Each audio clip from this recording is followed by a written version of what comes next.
couldn't escape the memory of a phone call and of what you said. Like a game show contestant with a parting gift. I could not believe my eyes when I saw through the voice of a trusted friend. And used to humor me and tell me lies. Yeah, humor me and tell me lies. And I'll lie to and say I don't mind.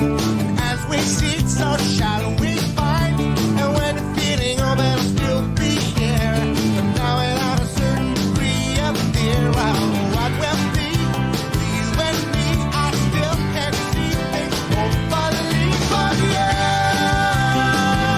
Why you wanna give me a run around? Is it sure fire way to speed things up when all it does is slow me down? Shake me in my confidence about a great many things, but I've been there, I can see it cower like a nervous magician waiting in the wings of a bad play where the heroes are right. Nobody thinks or expects too much. Hollywood's calling for the movie rights, singing, hey baby, let's keep in touch. Hey baby, let's keep in touch. But I'm more than a touch, I want you to reach me and show me all the things no one else can see. So watch out, they'll become mine as well. And soon if we're lucky, we'd be unable to tell what's yours and mine. The fishing's fine and it doesn't have to run, so don't you feed me alive, but yeah. Why you wanna give me a run around?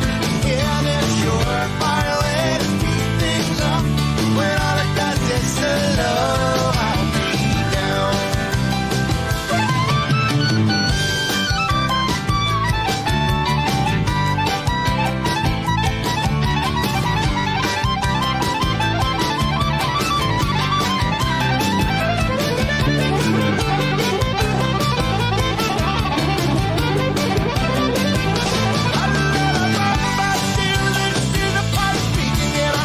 Got some news for you. It seems my ship still stands no matter what you drop, and there ain't a whole lot that you can do. Oh, sure, the banner may be torn and the wind's gotten colder. Perhaps I've grown a little cynical, but I know no matter what the waitress brings, I should drink it and always be full. Yeah, I will drink it and always be full. Oh, I like coffee and I like tea, but to be able to enter a final plate, I still got this dream that you just can't shake. I love you to the point you can no longer take. Well, right, okay, so be that way. I hope and pray that there's something left to say, but yeah. Why you wanna give me a run around? Is it sure fire way to speed things up when all it does is slow me down? Oh yeah. Why you wanna give me a run around? Is it sure fire way to speed things up when all it does is slow me down?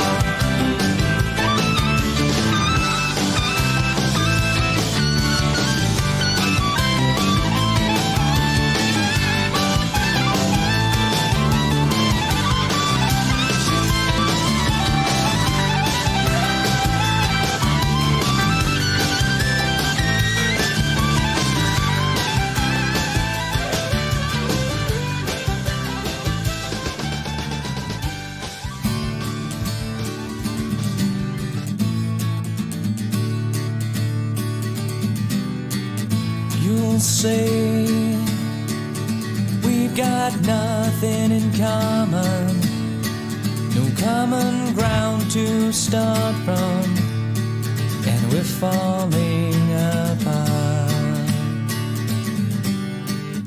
You'll say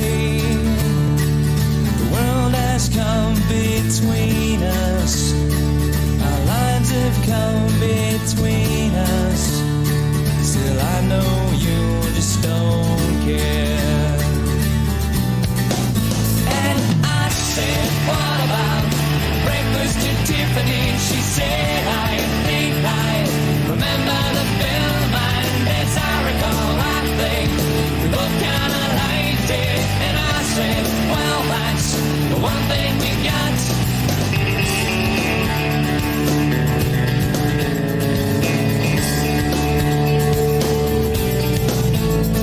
I see you, the only one who knew me, but now your eyes see through me.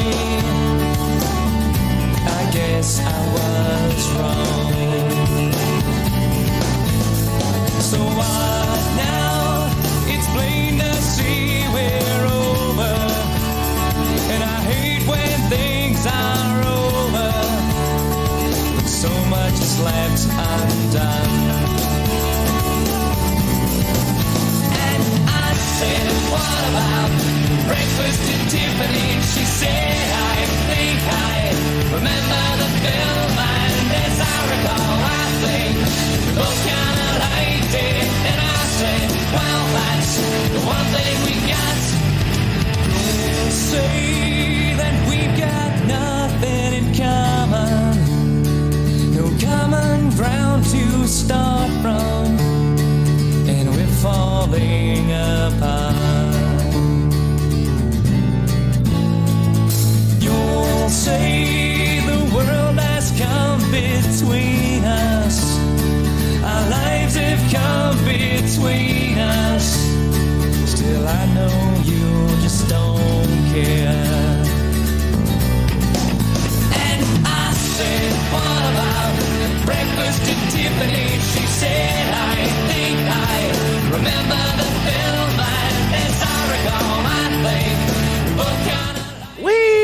Good morning, everybody. We have a great show today. Scott Kerr's on. Chess Hall's texted me and demanded a raise for his appearances here on the morning show. So we'll discuss that with Chess Hall. And I'm going to have you guys in the comment section help me give him a job review.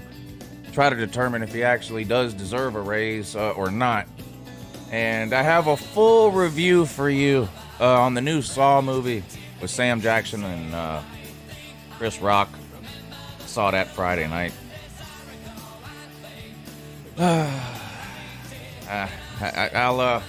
I'll let you know how that worked out. I said, what about breakfast at Tiffany? She said, I think I remember the film, and as I recall, I think we both kind of liked it. And I said, well, that's the one thing we got.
I also have Chess Hall's picture from his first day at kindergarten that we'll take a look at today. Very interesting.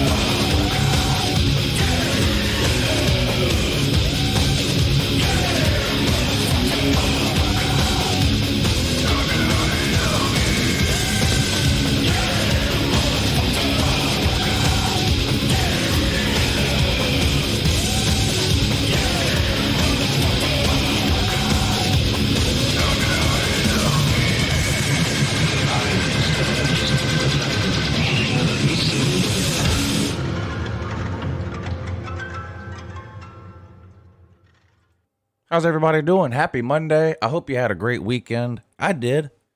The weather was a little strange here. It's been cool in the mornings here, which is unusual for this late in the year. Even this morning, it's in the upper 50s, but I think it was, it's been down into the high 40s a couple of mornings here over the last few days. It warms up in the afternoon, high 70s, low 80s. So it's been nice in the afternoons. I'm not complaining about that because normally it's in the 90s by now, but it's actually been a little cool in the morning. What's going on where y'all are at? Y'all had that too? Weather a little cooler than usual? Not complaining. In a month, we'll be complaining that it's 120 degrees every day, and I'm stuck out here working in this garage with no, oh, wait a minute. Wait. Forgot I moved on up. Kinda. Moved up and then moved out.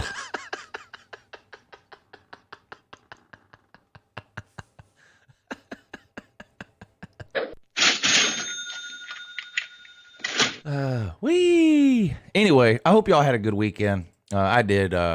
Seriously, I did too. I did go see the Saw movie, the new Saw movie on Friday. We've talked about that some over the last week or whatever. I was cautiously optimistic. The first Saw movie, 15 years ago, whatever it was amazing because it was something different. Which, hell, Hollywood putting out a movie that is quote unquote something different is like finding Bigfoot riding a unicorn. I mean, it's so much, sequels, remakes, and even if it's a new movie, it's a tired storyline that we've seen 100 times. And Saw was just something different. And the ending of the first Saw was just unbelievable. And then they made 7 more, and they got increasingly bad from there to the point where they were unwatchable the last couple. And because the ending of the first one was so great, you could tell they tried to put a twist at the end of every single other Saw movie, and it just never really worked like it did in the first one, Like, you remember, most of you have seen The Sixth Sense, right, with Bruce Willis. An amazing movie with a great ending, something different. It would be like if they kept remaking the Sixth Sense movies over and over again, and you just, the whole time you're watching the movie, something, you're just waiting for the end of the movie because they're going to try to come up with some kind of twist at the end again. And, I don't like this thing they have going on now where if a movie makes even $1 profit, they have to make 19 sequels. There's 2 more, not 1, but 2 more Fast and the Furious movies coming out over the next couple of years. This is insane. The first Fast and the Furious was great, and they've been increasingly bad. I mean, Tokyo Drift, come on. A bunch of Honda Civics riding around with Folger cans taped to the exhaust pipes. Speaking of Honda Civics with Folgers cans taped to the exhaust pipe, I was out to eat Saturday night. What is this now with uh, people who the hood of their car has lights in it, like LED strip lights in it. What is that? Can someone, have y'all seen this? And you can only get it on like a, apparently you can only get that on like, a Honda Civic or one of these, a Mitsubishi Eclipse or one of these things. And there's nothing wrong. I'm not putting those cars down, but I'm just saying those are typically the cars you see people do these kinds of things to. But I was sitting outside at this restaurant, and the guy, I'm not talking about a guy driving through the parking lot with his hood lit up. I'm talking about this car was parked in the parking lot for 2 hours while I was at this. There was no one in the car. They were inside eating somewhere. And the entire hood of this guy's car was just lit up in the parking lot like a Christmas tree for 2 hours. I don't understand that. How much horsepower does that add? Does anyone know? I don't know. What was I? I'm getting distracted here. This is welcome to Stream of Consciousness with Uncle Lou. Whatever pops into my mind here. But back to the Saw movie. So I was cautiously optimistic about this Saw movie because it's not another sequel. It's also not a remake of the first one or anything. It's the same general idea, but a brand new storyline, brand new cast, and it had Chris Rock in it and Samuel Jackson. It wasn't terrible. It was better than most of the Saw remakes, but it wasn't great. It wasn't great. And on top of that, there's some comedians, actors, comedic actors that can pull this off where they attempt a role that's not comedic at all. Robin Williams did it in Insomnia, I think it was called, or Insomniac, where he lived in Alaska where it stayed dark 6 months of the year, and it turns out he's a serial killer. I mean, but Robin Williams is one of the greatest actors of all time, right? But he's mostly known as a comedic actor. He was able to pull that off, sort of switching things up and taking on a more serious role in a movie. Jim Carrey, and I know a lot of people don't like Jim Carrey, and they think he's elementary, and some of his stuff is pretty juvenile. But he's played in several movies that are not comedies at all. Well, maybe they had some funny parts in it, but they were more of a drama. And he's able to pull that off a few times. I love Chris Rock. I think he's one of the funniest stand-up comics of the last 25 years. I love some of the movies he's been in, some of the comedies. He couldn't pull this off. This was not good for Chris Rock. Chris Rock was the worst actor in this movie. And this movie was filled with actors who had no idea who they even were. But this was a giant fail for Chris Rock. A huge fail. The first 10 minutes of the movie, and I'm not going to give any, no spoilers, by the way. Most of you guys, I think, 1 Hour Photo is another one, BCC with Robin Williams. He was able to pull that off. No spoilers, obviously, for anybody else that's seen the movie. I'm not going to be giving any spoilers either. We don't do that here. It's just rude. So you mods know if you see anybody giving away the ending or spoilers or anything like that, time them out. If they do it again, they're going to have to go. We don't do that here. It's just rude, and it's just an asshole thing to do. If you're going to be an asshole, it has to be football related around here. Or I can be an asshole. That's it. In other ways, it's a blessing and a curse. What was I saying? Oh, yeah, so no spoilers. But the first 10 minutes of the movie is basically Chris Rock doing a 10-minute stand-up comedy routine. Not in the sense that he's at a nightclub or something actually doing a comedy routine in the movie. He's going about his day, whatever he happens to be doing. He plays a police detective. You can tell that from the trailer. And so he's just going about his day, but it's literally 10 minutes of Chris Rock saying one-liners, and you're just, right away I was like, okay, not good here, and it just went downhill from there with Chris Rock, and that was upsetting to me because I like Chris Rock. My recommendation on this movie would be don't see it in the theater. This would be a wait and watch it at home on the cheap deal. If you want my honest advice, I'm honest with you guys on these movies I go see.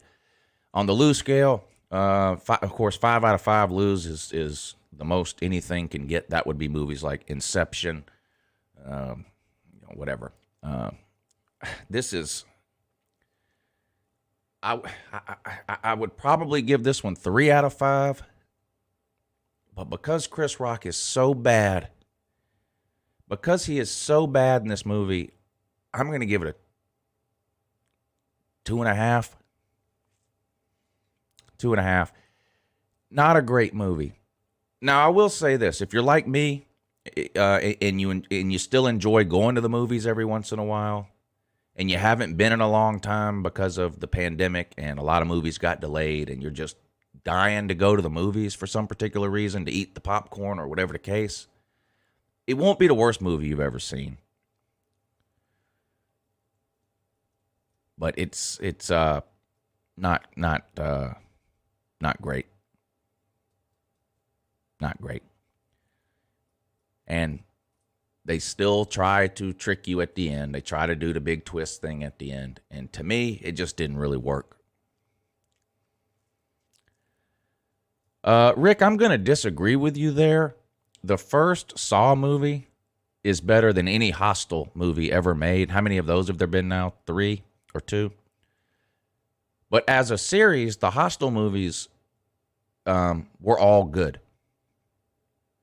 Whereas the Saw movies just got worse and worse as they went along. So if I was gonna sit down and watch 2 or 3 movies, how many Hostels are there? Anyway, let's say there's 2. There might be 3. If I was gonna sit down and watch some kind of 2-movie series, I would watch Hostel. I watch 2 Hostel movies.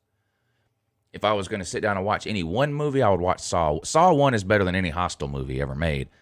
The Hostels are better as a series because they're all pretty good. Is it the first Hostel where the guy gets his ding-a-ling cut off? God almighty. That's probably the hardest movie scene to watch I've ever seen. And there's some things in Saw that are hard to watch. Not just this one. All the Saws have, Saw has torture scenes where they have to make a choice to live or die, and the choice to live involves severe amounts of pain and suffering. And there's probably the first torture scene in this new Saw movie is probably the worst, as far as hard to watch. Sometimes when you're watching a movie like that and it's got a torture scene, sometimes you can feel it just by watching it. I mean, I'm sorry. Seeing a man get his ding-a-ling cut off, that hurts to watch. And the first torture scene in Saw is a little painful to watch too, for a different reason. But yeah. So that's that with the Saw movie. Overall, I was disappointed. I think my expectations were just a little too high. If they would have been promoting this movie for 6 months like they've been doing, and it didn't have Samuel Jackson and Chris Rock in it, I probably wouldn't have gotten my hopes up so high. I would have said, here we go again, another pointless Saw movie. But because it looked like they were trying to redo things, and they got some big name actors, and I mean, I love Samuel L. Jackson. I mean, for my money, he's top 10 all time. It just didn't work, and Chris Rock's a big reason why. Samuel Jackson can read the phone book and win an Oscar. I mean, this guy is amazing. This was not a good decision to cast Chris Rock in this movie. Not a good decision. It didn't work. Chris Rock is going to have to go back to the comedies. This is not his cup of tea, so to speak. Not good. Not good at all. Chris Rock's performance in this movie. In fact, I would go so far as to say it was bordering on terrible. Anyway, we're fixing to get to the fake news with Scott KERR here. Let me give a shout-out to everybody in the comment section. Macklin Griffin, Rack Dog, Rick Sanchez, Bears, Cubs, Canes. Alita Diver says the popcorn was on point. It always is. That's always the best part of any movie you go see in the theater. And, of course, we did what you're supposed to do. You tell them to put the popcorn in halfway, drench it with butter, then go ahead and put the rest of the popcorn in. drench it with butter again. And that's exactly what we did because that's what we had to do. So we did that. Vodka drinker, good morning, sir. The real Big Lee, good to see you in here. The fake one was here earlier. Kevin Cook. D4, what's up, buddy? Zach the Purdue man. Jeff Webster, what's going on with you, buddy? Friction Vixen. TikTok Chess Hall is here.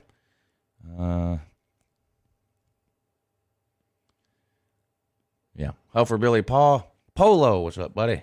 Clint Eastwood is here. Bacon and Jet. Tiny Tanto. Tiny Tanto. Should I do Superfan Week? Should I do Superfan Week again? I normally do that 1 week in the off season. I think I normally do it in May, honestly. I think if you go back and look, I've done it each of the last 2 Mays. I'm either going to do it the last week of May or the first week of June. I think I'm going to do that, Superfan Week. We haven't seen those guys in a while. We haven't seen them all off season, actually. Maybe we'll hear from some of the Maybe we'll do Superfan Week. Last week of May, first week of June, something like that. We'll see. I feel like doing something creative. I feel like putting some time, effort, and energy in and doing something creative for you guys. Maybe I'll call up the super fans and see if I can get them over here for a week at the end of this month or the beginning of June. How'd that be? You think that'll be just fine? Okay, good. Great. Thanks, accept me. Thanks, accept me. All right. We have to use the same picture again here for the live show schedule because what did we do on Friday? I forget what we even did on. What did we do on Friday? Oh, the show was so short on Friday because why did I have to leave? Oh, my son had his Honors Day program, which he won. I guess it's called winning. I don't know. He won honors. He had all A honor roll. He had an overall average for the year between 90 and 94. So he didn't get the top of the mountain. They had another group that was your average would have been 95 to 100. He had an overall average 90 to 94. So congratulations to Lou Jr. And that's quite an accomplishment. You know, kids have had a hard. We're adults. We complain that we have to wear masks to Walmart and that we couldn't go to the gym for 2 weeks last May. But kids, man, kids have had a rough time the last year. In and out of school. School's closed, school open, going to school every other day, having to do school from home and learning how to navigate all that, not being able to hang around their friends, a lot of sports leagues being canceled, a lot of after-school activities and things that they do being canceled, and they're kids. We're adults. It's our job to navigate whatever life throws at us. Kids have had a rough time, so I hate to be that guy with a bumper sticker on the back of his car that said my kid made the all A honor roll or whatever. But this has been a rough time for everybody, but kids in particular. So I'm proud of my son. I'm proud of him. And my daughter has her honors day this week coming up, so we'll see how that goes for her. But anyway, shout out to Lou Jr. He's good people. In fact, he's amazing people. So anyway, we didn't get to do the pick the picture thing last Friday, so we're going to have to stare at this picture for another week, and then we'll change it up. We'll pick another winner on Friday to change it up for next week. Is that okay with you guys? Pretty sure that it is. Pretty sure that it is. All right, time for some fake news. Good morning. You're on with Uncle Lou. Good. Yay, Lou Jr. Congratulations to Lou Jr. Yeah, I'm proud of my little dude. I gotta say, commend my grandson who's graduating early for high school, graduating a year early. Wow! So that's Let me ask you this. Let me ask you something because we hear about this. We hear about this sometimes with football recruits. South Carolina had a quarterback, and actually, I believe JT Daniels may have graduated a year early too. I'm not 100% certain on that, but I know the South Carolina kid did. How did your grandson get in a position to graduate an entire year early? Does that involve taking summer classes like basically every year while he's in high school, or taking extra classes during the school year? How does that happen? Because that wasn't a thing when I was in school. Lou, I have actually no idea. I know that he was in the special classes where he was taking all the high curriculum math and all that. I mean, what he detests is English. He's phenomenal in math. And I don't know why. I really don't. But they said, well, he's going to graduate early. Right. And then my other grandson, he had to sit out for a couple of weeks because some kid had COVID in his class. So he missed his high school football practice he's playing in. But he came back roaring. And last week, he made the last tackle of the football game. And this past Saturday, he made the last play by making an interception. I mean, I call him Little Jack Lambert. He is just phenomenal on the field. He is just he's 11 years old, or going to be 11 in a week. And he's the littlest guy out there, but first on the line, first to go after everybody. He runs across the field. He's like Georgia defense. He'll swarm on you, man. He's amazing. Yeah. So, it's fun to watch. Amazing to watch. I will say one thing about the movie sequels, okay? The only greatest movie sequel ever made, me personally, was Godfather 2. Oh, Godfather 2 was actually better than Godfather 1. Agreed. Now, there'll be a lot of people that will argue and say, well, what about Star Wars? Star Wars, some of them were good. Some. Well, I mean, the Rocky, second Star Wars, though, is considered the best Star Wars movie of all time, The Empire Strikes Back. But I agree with you. I think Godfather 2 is not only the best sequel, it's also better than Godfather 1. I would have to really think about it, but off the top of my head, I would put Empire Strikes Back way up there too. Yeah, you could. And a lot of people are going to argue, well, there's so many Rocky movies, but I would say that at the very end, some of the Creed I love. Okay, I love the idea of Creed. I love that idea. I love the idea that Rocky came back and did that exhibition fight. But it was the same template as before. It's every movie that he's played in before. Right. But Sylvester Stallone's a smart individual. Yeah. That he can do that. I give him kudos for doing that. I mean, how many Rockies are there? Well, Rocky and Rambo both came out in the late 70s, and there have been Rocky and Rambo movies made still within the last 5 years. There was a Rambo movie that came out 2 or 3 years ago. Oh, yeah. And, of course, I watched it. I couldn't help myself. Well, you have to. It. Yeah.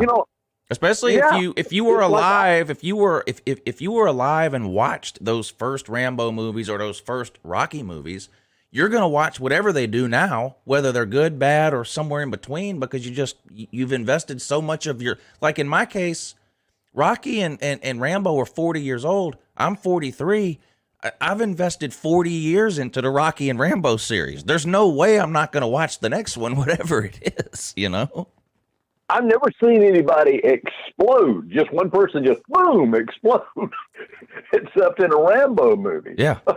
It's like, so after that I was going, oh my God. And then it got to be where I think one of the last Rambo movies I watched, I was counting how many people did he kill. Oh, and I believe it was somewhere in the 200. Yeah. It was somewhere like 240, 243. But it's hard to keep up with that, too. And, he killed 8 there.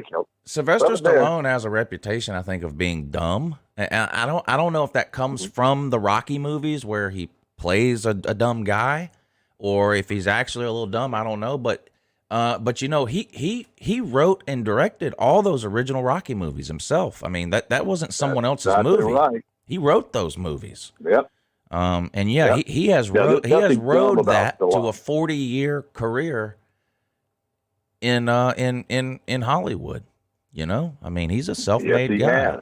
So, yeah, he certainly is. Yeah. And there's nothing dumb about Stallone. He's got the voice and all that, and so I could understand that people might think he's dumb, but he's not. Right. last thing before I get to the news, you talked about Chris Rock. Did you watch any of the Fargo TV series? No, I wanna. That's one that's on my list to check out. I want to give it a shot.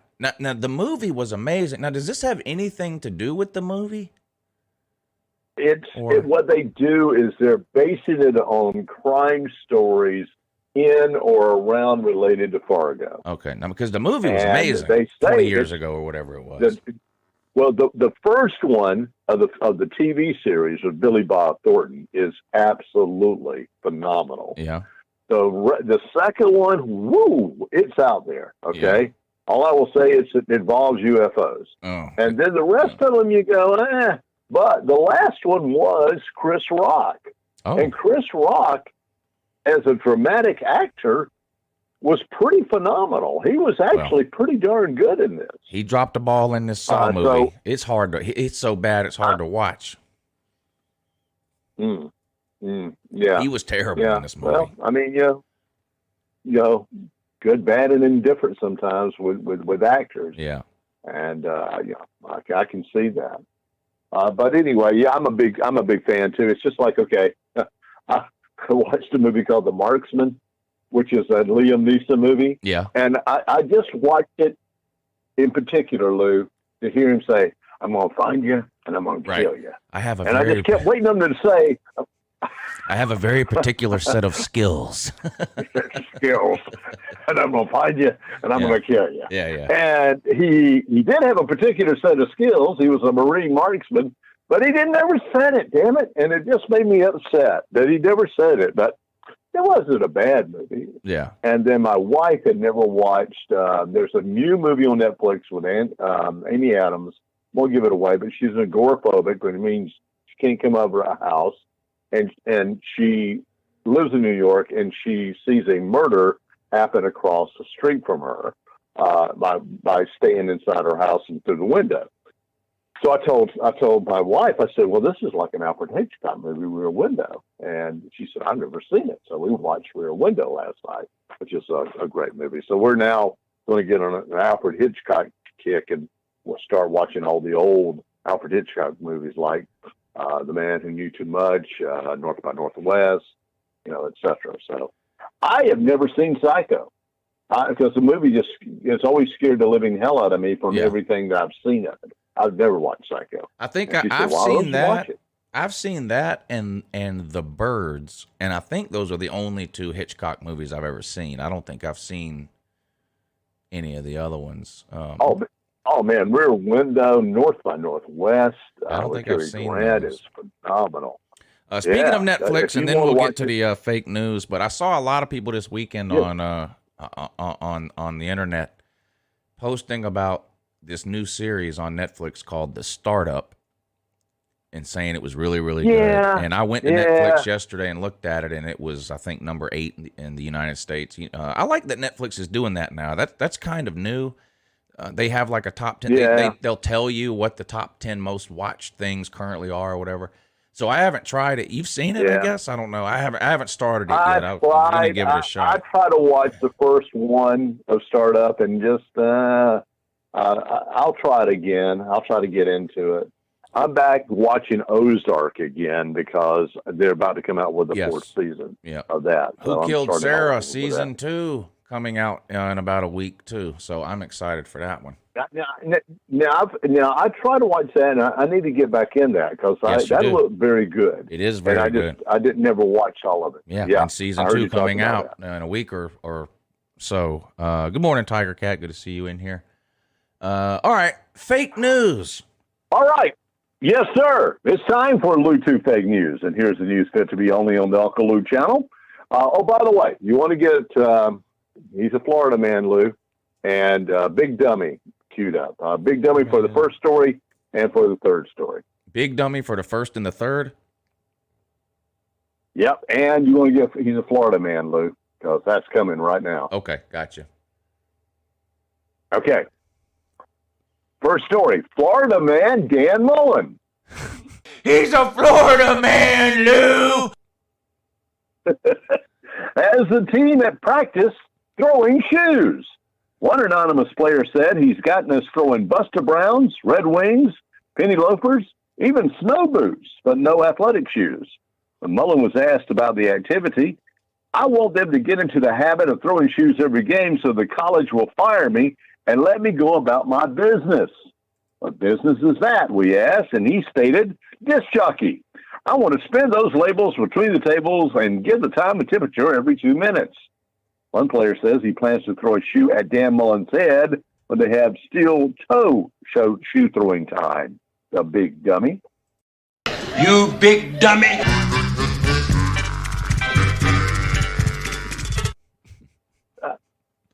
I love putting that in. Jim Harbaugh likes to eat poo. Yes, Harbaugh eats a poo sandwich nearly every day.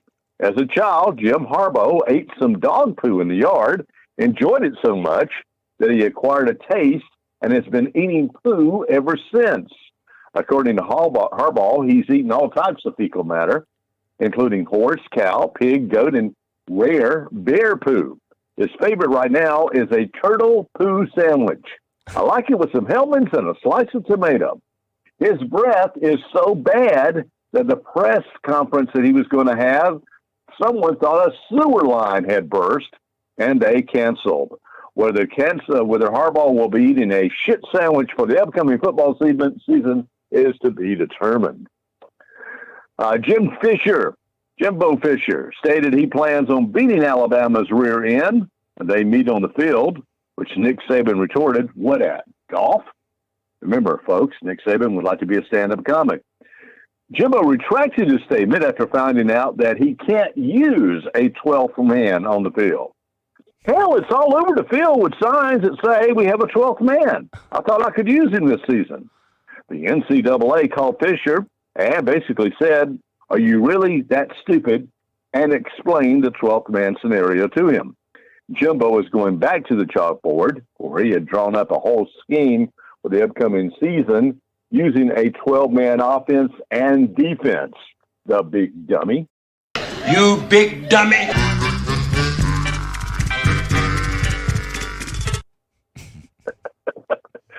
Coach Mark Stoops of the Kentucky Wildcats has been so upset that there's been nothing written about the football program that he announced to players and coaches, damn it, go do something. Get arrested. Go smoke a bowl in front of the police station or drive erratically without a license. Not to disappoint, wide receivers coach of the Cats, Javon Bonite, was arrested for a DUI charge about 10 days ago. Attaboy, said Stoops. We have headlines. Stoop had all players and staff attend a meeting to watch the movie Animal House. You think we can pull off some shenanigans like that? Last heard, a horse was found in the dean's office last week. Thankfully, the horse was alive, but had defecated all over the floor. And Bluetooth Fake News is being brought to you by Dick Dewey's Little PP Condoms. If you're 3 inches or smaller like Dick, now we have the condom for you. Condoms to fit the wee wiener. Dick Dewey's Little PP Condoms.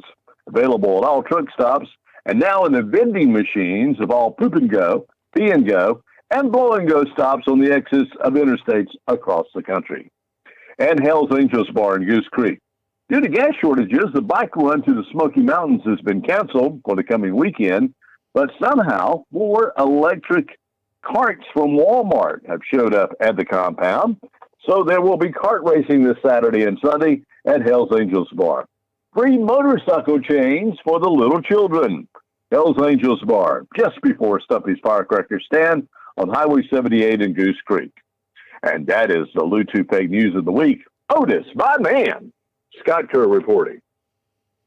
Scott, another great job, sir.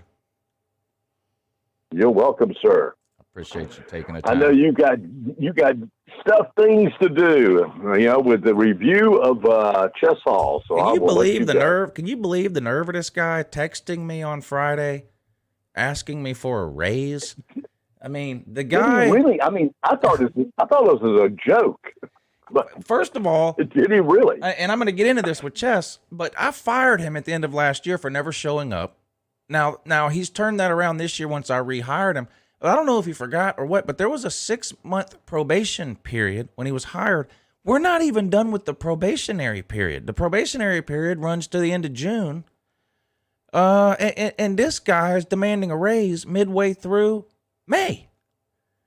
So forget about, let's say he's doing the best job ever. Let's say he's the best, he couldn't possibly be doing any better of a job. It's still within his 6-month probationary period. Who does he think he is? Lou, how much do you pay me? You pay me nada, correct? Right. Yeah.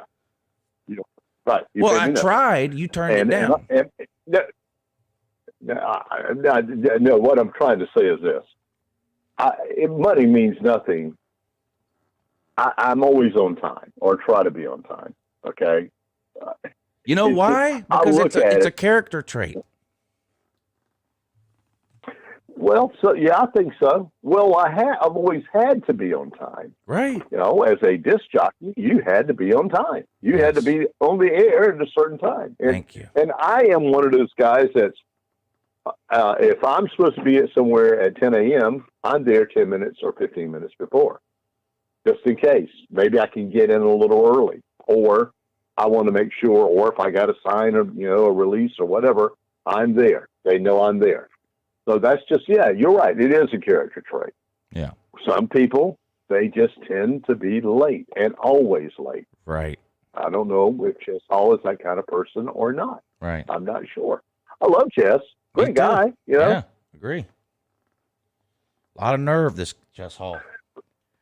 All right. Well, let me handle this with him. Scott, I guarantee you Hardball doesn't eat more poo than Pitt.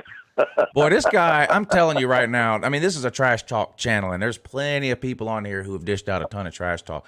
There is no one around here who has talked more trash about any one team than Mountaineer Mike has about Pitt. It's unbelievable. It's almost every single day for like years straight now. It's unreal. Unreal. All right, Scott. Thank you, buddy. All right, my friend. Take care, Luke. All yes, right. sir. Bye-bye. Good buddy Scott KERR checks in every Monday with the fake news report. What else was I going to say? All right, Chess Hall is waiting. I guess it's time to bring him on. Here's the PayPal. Somebody sent a PayPal. Let me read this. PayPal and Super Chat down there. Support the show. Are you not entertained? Mike Reiser, thank you for hitting the PayPal link. He says a few things this morning. First, I'm going to need a few minutes of your time to go check out the Saturday Night Live spoof of The Last Dance. Second, Neil Brown on the hot seat after this season, ? He's a 500 coach right now with a losing conference record. Our players have hit the portal hardcore this season. That can't be good. I have been surprised at the number of West Virginia players trying to get out of Dodge. That kind of surprised me, especially that safety. I mean, some people consider him the top returning safety in all of college football. I think it was, who is it, Pro Football Focus or whoever it is that rates players. Anyway, whether you agree with that or not, he's really, really good. Defensive coordinator left after last year. He had a great defense last year. It was weird to watch West Virginia last year because forever they've been losing games 50-45, to one of these Big 12 teams that can run up and down the field but can't stop a nosebleed. Last year they had one of the best defenses in America, which is unbelievable for any Big 12 team to be able to say that. And they struggled on offense. I don't know if he's on the hot seat yet. West Virginia and Neil Brown, to me, is a great example of a program that got a complete pass last year. I don't. It's almost like last year never happened. So in that sense, he's still a pretty new head coach. So I don't know. I mean, if they had a terrible year this year, 3 or 4 wins, something like that, you almost have no choice. They go 6-6 or something, 7-5. I doubt he gets fired. I thought it was a mistake to get rid of Dana Holgorsen. I know that the West Virginia fans were fed up with him. It seemed like he had got West Virginia to a certain point, couldn't get it past there or whatever. But I still think, I thought at the time, I said it at the time, and I still believe it now. I think it was a downgrade. I think Dana Holgorsen to Neil Brown was a downgrade, and it looks like that might be panning out to be true. And that's not to say maybe that West Virginia shouldn't have made a change. There are no guarantees. It's a risk every time you change head coaches. I don't care if you're a 10-win team or a 5-win team. There's just no guarantees. Sometimes you just make the wrong hire at the wrong time, or it's a bad fit, or it turns out the coach isn't that good, whatever the case may be. But I would be, I guess, I would say, in my opinion, there's less than a 50% chance Neil Brown would get fired after this season. Whether or not he's on the hot seat or not, now that's a more debatable question. I think maybe more next year would be like a make or break year for Neil Brown. Again, anything can happen. You have a terrible year or some off the field stuff, all bets are off. You know, he could be gone, but I don't know. I don't know. All right, let's get this deadbeat on. Yeah, good morning. Good morning. You are you awake? Yes, sir. Okay. All right. You sound a little groggy. No, I'm good. I'm awake. I've been awake since 6. Well, okay. 6 last night? Yes, sir. No, 6 this morning. Okay. All right. I guess we should do the traffic report first, and go from there. Okay. I'm assuming now, this is just me. I'm assuming this is going to be the best traffic report we've ever heard. I know if I was in your shoes and I demanded a raise I would make sure that the next appearance I made was the best one ever to try to prove my point. So I'm expecting something amazing this morning. So I guess I guess without any further ado, it's time for the traffic report. With Chess Hall. So Yes, take sir. it away, sir. Yes, sir. This is your traffic report with TikTok Chess Hall. We can only find it on YouTube. So in news, we have some sad news to report. Well, we call it sad or not sad, whatever you want to call it. It appears our boy, 8 Camel Toes, is sick. He's been throwing up blood and spitting up blood, but we don't know why. Well, I know why. Saw it on. Oh, yeah, go ahead. Tell us why, Lou. He has no stomach lining. That's what I was thinking too. His stomach lining has been eaten away. I mean, the guy drinks. The guy doesn't eat. He drinks every meal. Liquid. What do they call it? Liquid courage. Liquid courage, or So I'm not surprised at all. The guy has no stomach lining. I bet you every single morning when he wakes up, his liver is laying next to him crying.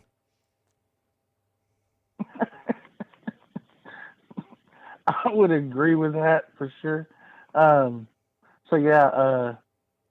if you can do thoughts and prayers for him, or thoughts, whatever you want to do. No, what it is. No, I'm not. I'm not doing that. Yeah. I'm not wasting 1 second of my time on him. Thoughts, prayers, or anything else. What a deadbeat that I guy figured is. you'd say that. What a piece of turd. Anyways, also in the traffic report, our buddy Tyson, aka Master of Work, has really, really, really been hitting on this EDP thing. It appears to me that EDP is going to be arrested pretty soon, or so Tyson said. He's talked with 2 or 3 more victims, and it has been reported that EDP has had victims up to 11 years old, the youngest. So it seems like to me, EDP What might be exactly is going Tyson to doing? prison. What exactly is Tyson doing? Well, he's talking to girls that EDP's talked to, people that are affiliated with EDP. He's gotten interviews with them. He had an interview with Chet Goldstein, on a live stream, and Chet Goldstein told a bunch of stuff, how they did the catch, they talked to him 6 months before they even caught him. Now, So this was like a 6 months. Tyson's a black guy. Mm-hmm. Yes, sir. What the hell is he doing talking to Chet? When he talked to Chet Goldstein, did he just ignore the fact that Chet Goldstein is a raging racist and hates black people? I mean, did he just pretend that doesn't exist, Tyson, when he talked to him? Pretty much, but Tyson got into that, and he said that the Chet Goldstein guy said that when he went to school, he was pretty much the only white kid that went to the school, and that's how they talked. And Tyson just blew it off like it wasn't nothing. Well, that's clearly whatever. Okay, that's clearly an excuse that I'm not buying, because when you watch the clips of Chet Goldstein using the N-word, it's not even in the way where when two black guys talk to each other, they might call each other that. And it's almost like me calling you buddy, or like, oh, what's up, buddy? But instead of saying buddy, black people to each other will sometimes say the N-word. Forget about whether that's right or wrong, or I know some black people think that shouldn't happen. That's not the point. That's not how Chet Goldstein was using that word in all the clips that are floating around. He wasn't talking to a black guy and saying like, what's up, my N-word? He was calling black people the N-word. Like, look at all these N-words. Yeah. So I'm not buying this. Well, I grew up in a black school, so that's just how I talk. I'm not buying that at all. And this isn't to make any. Listen. I think EDP should be gone off the internet completely, off of Facebook, off everywhere. I don't think he deserves a platform anywhere. He's clearly got a problem with underage girls, and something needs to happen. So nothing I say about Chet Goldstein is to make EDP less guilty or culpable for his own actions, but this Chet Goldstein guy's a piece of shit for a totally different reason, and I'm not buying this. And I'm just kind of surprised, because I know Tyson. I'm kind of surprised he didn't also go after Chet a little more on those things. But anyway, he will eventually. I mean, this guy. To expand on, Tyson's just doing this for views and clout and all sort of kind of stuff. But anyways, we'll move on from that. Our good buddy and former host or co-host on the morning show, Big Vol Daddy, aka BBD, is moving to Knoxville, Tennessee soon. It appears that Catfish from the Volunteer Roadshow is going to be opening a restaurant, and BBD is going to be working there. So hopefully the restaurant is open soon, maybe before Slot Olympics. So maybe we can, all meet there and get together and everything. And it seems like to me this restaurant's been pretty big, Lou. Well, Knoxville's I'm very excited about that. I don't know about you. Isn't Knoxville like 2 hours from Pigeon Forge? I'm pretty sure, yeah. Yeah. I don't know about meeting there for that, but it's supposed to be open this August, though, not next year. It's supposed to be open this August. Oh yeah, I can't wait for it. I'm definitely gonna go eat there. I want the BBD. BBD said he can make a really good burger. I want the BBD burger. If he says he makes a good burger, then I'm gonna be the judge of that. By the way. So BBD is taking a job working in the kitchen at Catfish's restaurant and moving to Knoxville. I don't know if it's the kitchen. Well, where else would you cook a burger, Chess? You ever worked at a restaurant? Doesn't your girlfriend work at a restaurant? Of course. Does your girlfriend work at a restaurant? Yes. Okay. Do they sell burgers there? Yes. Mm-hmm. They do? Yes. Is she there now? Yes. Can I talk to her? No, she's at work right now, not here with me now. Okay. And at the restaurant that she works at, where would you assume they cook the burgers? In the kitchen. Okay. Not like a grill in a parking lot or something like that. No. Not out on the dining floor where people are eating. No, not like the Chinese restaurants where they cook in the middle of the, you know what I'm talking. Anyways, Those are Japanese restaurants, Chess. Or those are Japanese. My bad. Sorry.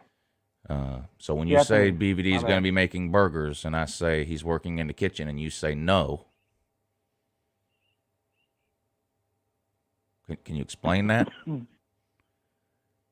Well, he's going to be doing multiple jobs. He ain't just going to be cooking. There's multiple things he can do. Oh, well, you the one. I mean, I don't know. You said he's going to be cooking burgers. That's all. Well, you didn't say what else. What else is he going to? You didn't say what else. So I don't know. My bad. I'm sorry. Misinformation. I apologize. Yeah, but this Catfish restaurant is going to be great. Catfish is a good guy. I've been working with him kind of behind the scenes on this channel for about a year now.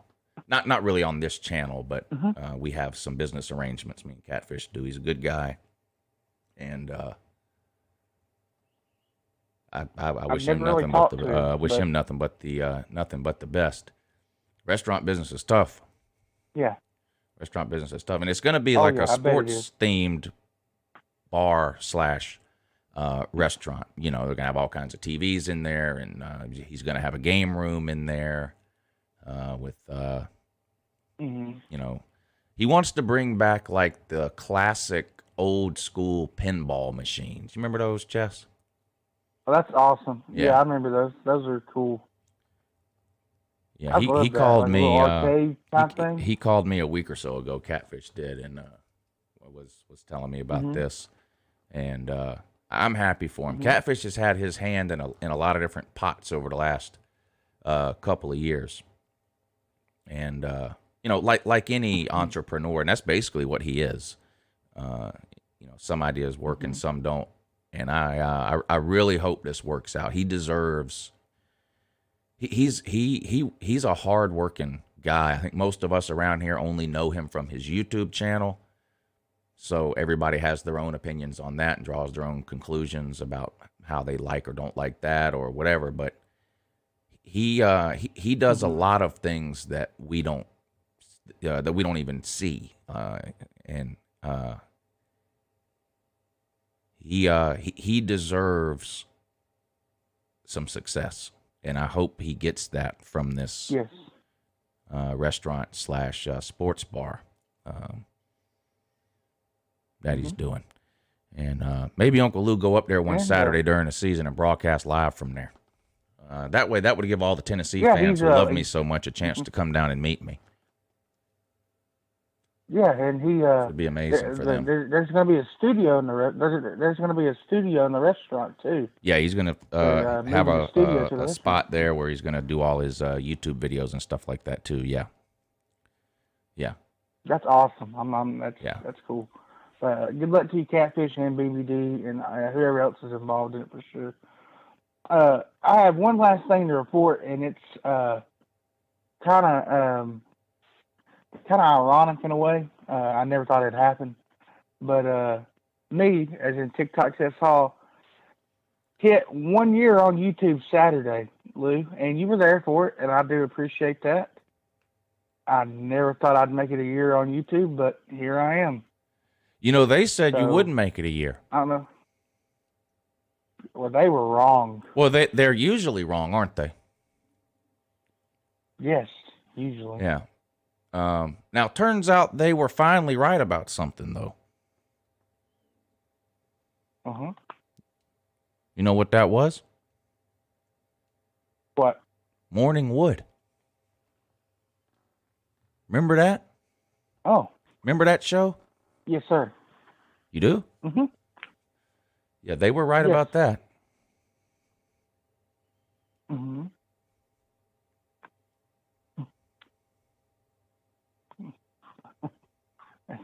Yeah. That's all I really have to report on today for today's traffic. Like I said, I hope it was good, but you be the judge of it, and people in the comment section be the judge of it. But I do appreciate you letting me do the traffic report every Monday. I really do appreciate it. Yeah, I appreciate you showing up most of the time. Well, I try. Who is it that keeps calling EDP's apartment complex? Is that Tyson too? Yep. When he calls him, what is he saying to Sure him? What is he saying to him when he calls him? I don't know. I think he's just telling him that he's a sexual predator and that he just, gives a whole spiel about what happened and everything. Is that video still up anywhere on YouTube? Because I know Chet's channel got taken down. So is that did other people copy that video and put it up or something? Yes. Because calling the apartment complex and telling them that someone that lives there is a pedophile is not likely to do much good. But if you start sending them those videos or those chat logs, that might change their mind. I don't know. Yeah, that video's up. People downloaded it already. Keemstar even freaking reported on it, so it's that big. So, Rick Sanchez, you were the account lose midlife crisis? You better think hard about that answer too. Oh, which is a shame because I like you.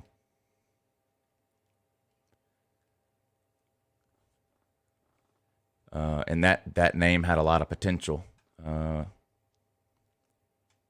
lot of wasted potential. Now, Chess, I've got a hold of your picture from your first day in kindergarten,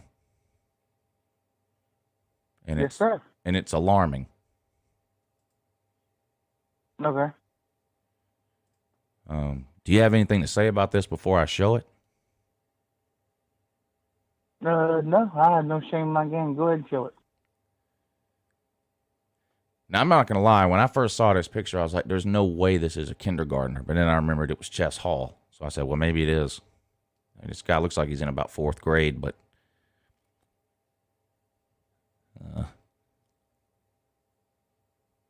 and I would love to know what sort of reaction you got, if you remember, when you showed up.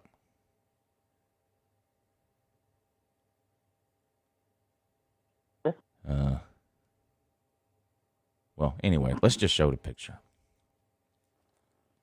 Mm-hmm. Now, was this your parents' idea or your idea?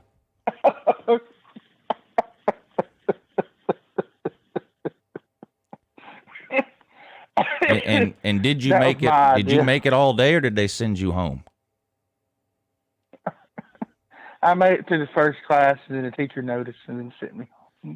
I also am curious. You couldn't even get like a. I mean, you couldn't get a G.I. Joe lunchbox. You couldn't get a what? I don't know what was popular when you were in kindergarten.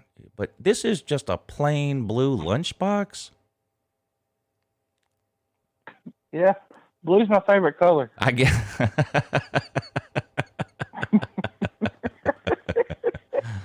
I've seen this picture like so many times. That's fucked up. It does look like me, though. What was in that lunchbox? Do you remember on your first day of kindergarten? What was in that lunchbox? Of course I do.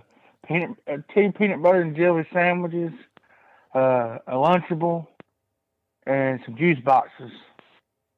2 peanut butter and jelly sandwiches for a kindergartner, plus a Lunchable, which is supposed to be that's supposed to be an entire meal. A Lunchable, 2 peanut butter sandwiches, a Lunchable, and you said not a juice box, some juice boxes. You said how like what, like 3? Yes. Yeah, around 3. Wow. Wow. I just noticed in my picture there, it looks like I have the biggest camel toe in the history of camel toes. Yeah, let's and yes, I do fuck. Let's first date. Let's take a closer look here. I don't know what's going on here. This is alarming. Yeah.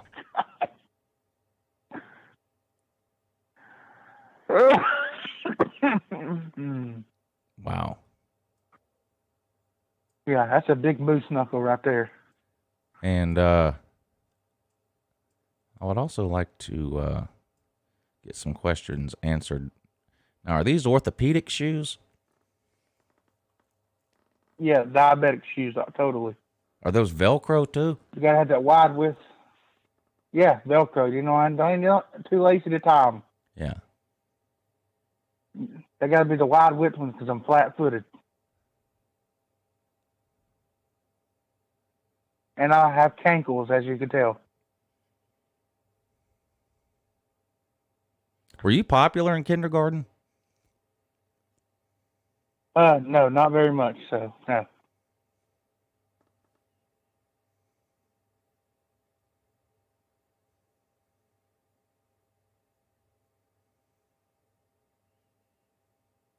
Rick, I'm still waiting on the on that answer about that Lou's midlife crisis account.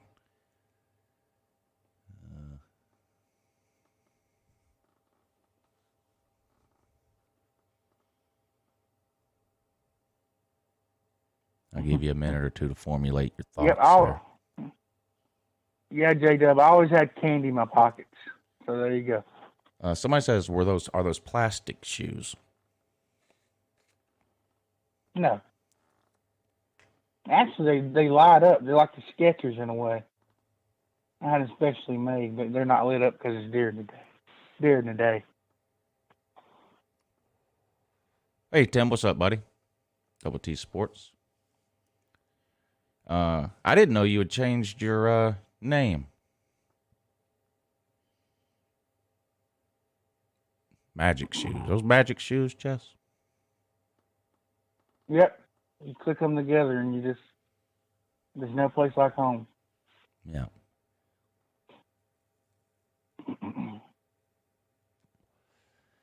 Now, okay, let's talk about this. Let's talk about this raise you think you deserve. Yes, sir. Now, well, first of all, just tell me why it is you think you deserve a raise. Or tell the people in the comments section why it is you think you deserve a raise. Okay, well, as you guys know, Lou's fired me like once or twice, I think, from doing the traffic report, and I was late tons of times in the past. But I've changed everything around, and I haven't been late to one morning show in probably 3 or 4 months. And I think it takes a lot. It takes some skill to do the traffic report because you have to watch different YouTube channels that I do, and there's some stuff on here that people don't know about. And when I report it, you find out about it. And I think my performance has gotten better over time, and so yeah, I think I deserve a raise.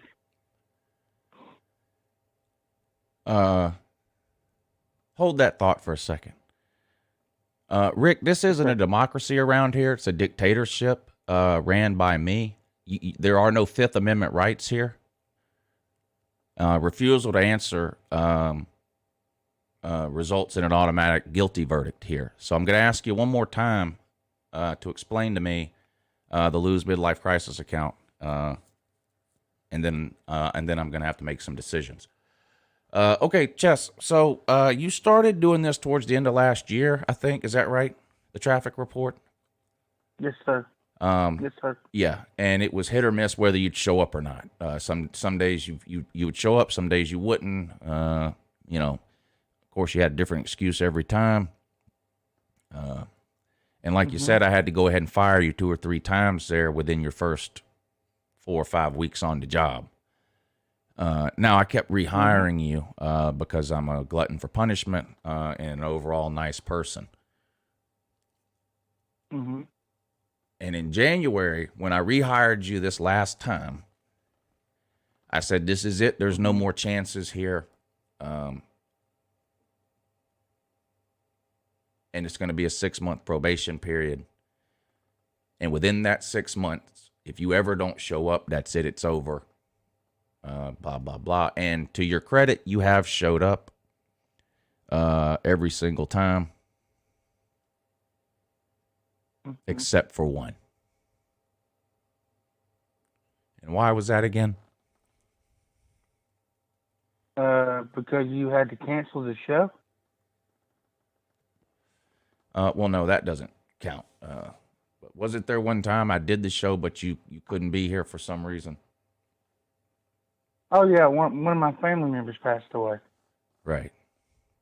I texted you the day beforehand and let you know, but then I come on the next day and did the traffic report. Wasn't there like a 3-week period where you had like 9 family members pass away though? No. Yeah, there was. Oh, okay. There was. But like you said, you did Okay. come on the following day and make up for that. So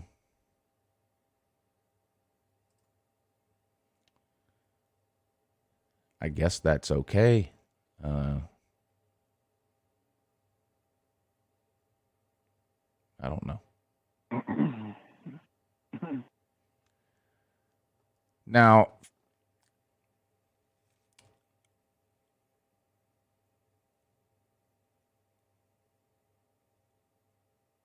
let's say you've done an amazing job.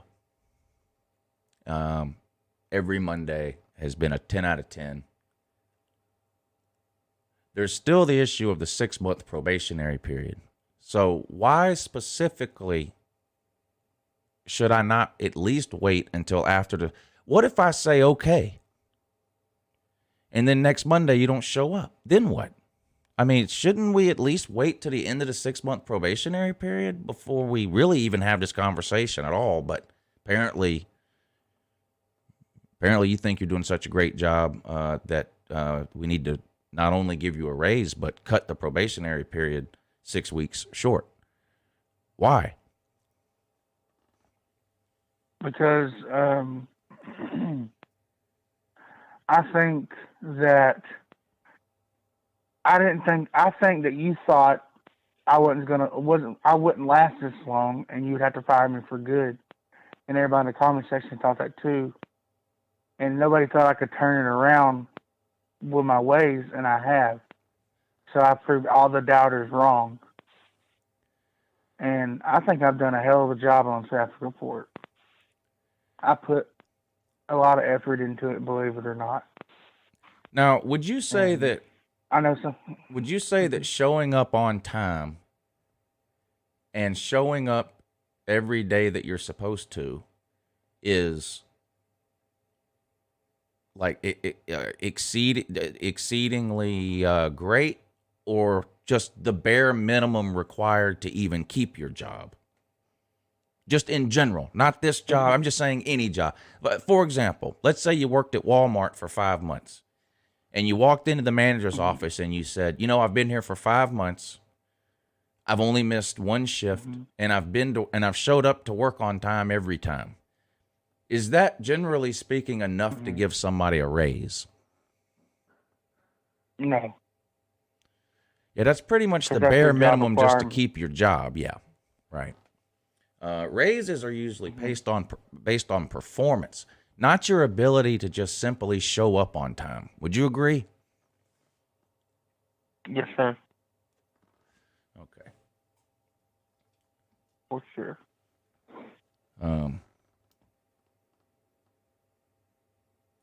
I want to know from the comment section now. We'll go with the lose scale of 0 to 5. 5 out of 5 lose being the best anyone could possibly do.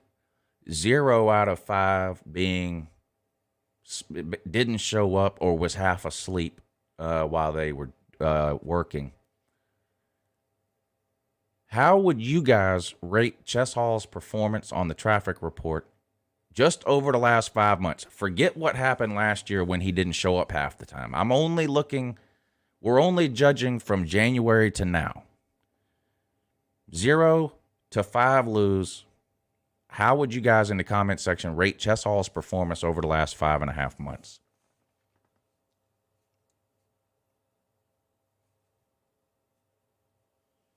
VicTube gives you a 5. Glittergator gives you a 3. JC gives you a 3. Carl gives you a 2. Ballard gives you a 2.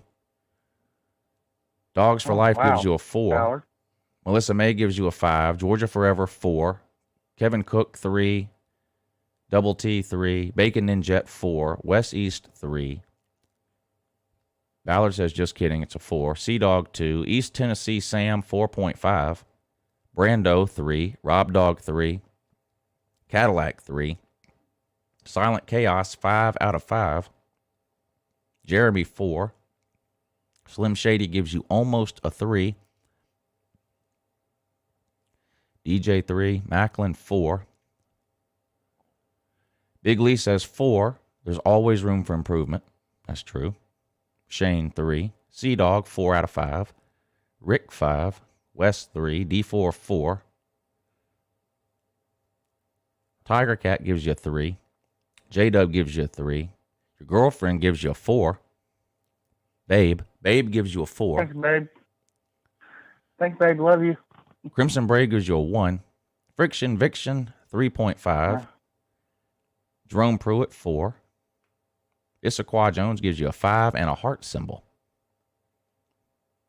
Oh, thank you. Raj, Jesse J, gives you a 3. Mm-hmm. I will say this.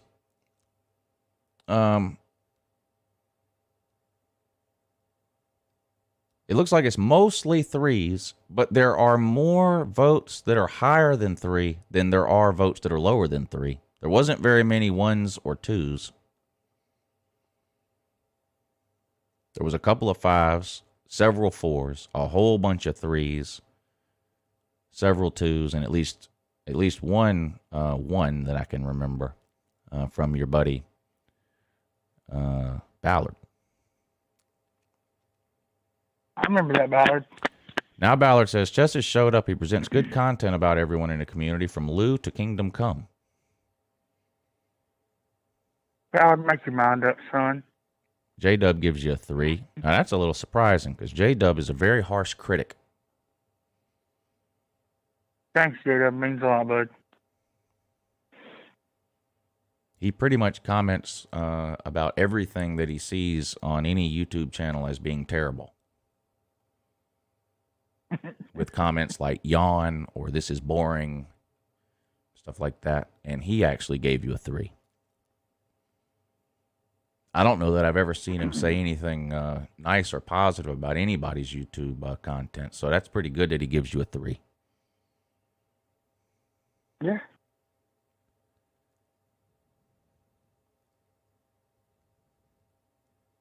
I tell you what I think I'm going to do.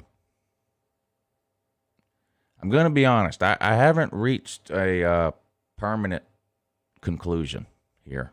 I'm having a hard time with the fact that you were offered and agreed to a 6-month probationary period, and now 6 weeks before the probationary period is up, you're demanding a raise. That bothers me a little, and I can't seem to get past that. However, it seems to be the general consensus in the comment section that if 3 is average, and that 3 is average on a scale of 1 to 5, the general consensus in the comment section, if I were to add all those numbers up and divided them by the number of votes, your grade would have been above a 3. It would have been somewhere around 3.5 probably. So the comment section seems to think you're doing an above average job.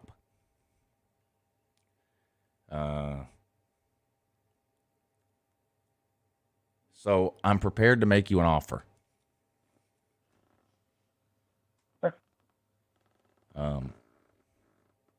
You can give me your answer now if you want to, or if you want to take a week and think about it and give us your answer next Monday. Whatever you want to do is up to you.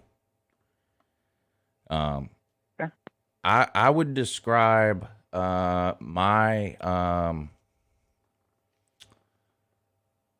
opinion of you on the traffic report over the last 5.5 months as satisfactory. Meets expectations. There's been an appearance here or there that has exceeded expectations. There's been an appearance here or there that fell a little short. But when you come on and do this every week, and this is true for me, just the show in general or anything, every single show you do or every single appearance you make, Chess, can't be the best one ever. So the fact that there's been a few that were below average, that's not even an insult. Hell, there's plenty of morning shows in general that are borderline terrible. It just happens sometimes. So I would say that you have met my expectations overall. And honestly, missing one show in 6 months or calling in sick, if you worked at Walmart and you called in, if you worked at Walmart and you called in sick once every 6 months, they would never fire you for that. Or no job would, really. So that's actually not bad. Missing once out of 6 months is not bad.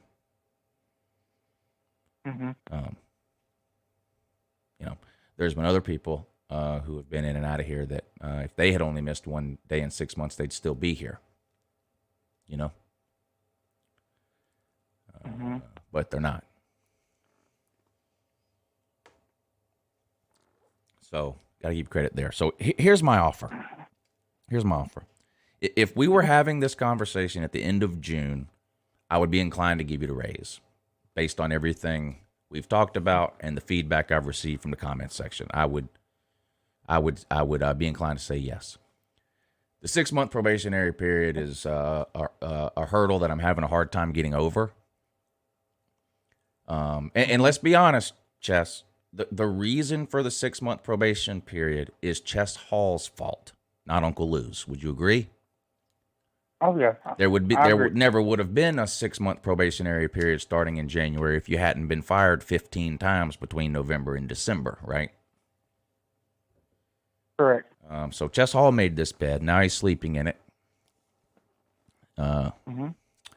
Slim Shady says, not being late and showing up isn't raise-worthy. That's just part of the job. Right, I agree, Slim. That's basic, meeting basic expectations, yeah. Wes East, thank you for the super chat, sir.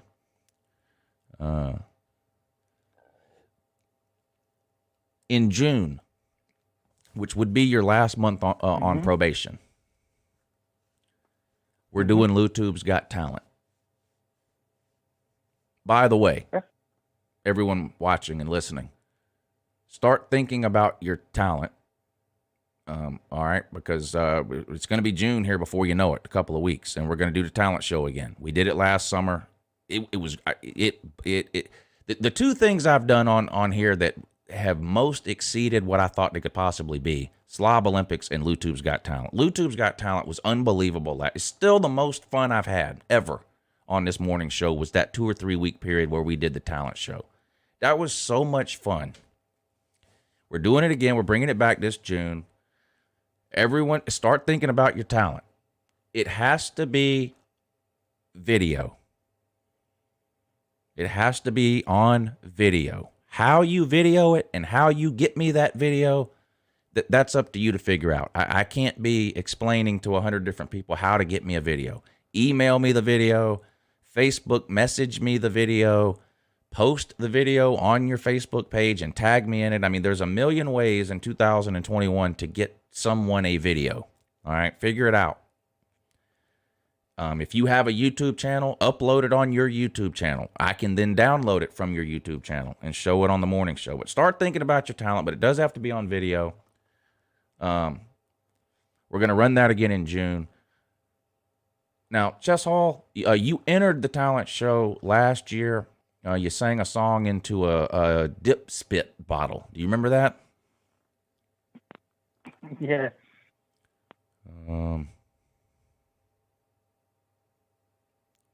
Because I remember it. In fact, I remember it clearly. So I don't know if I still have it, though. I'd have to find it. I do still have it, but I'd have to find it. I really wish I could find it now. That would be ideal. Is it here?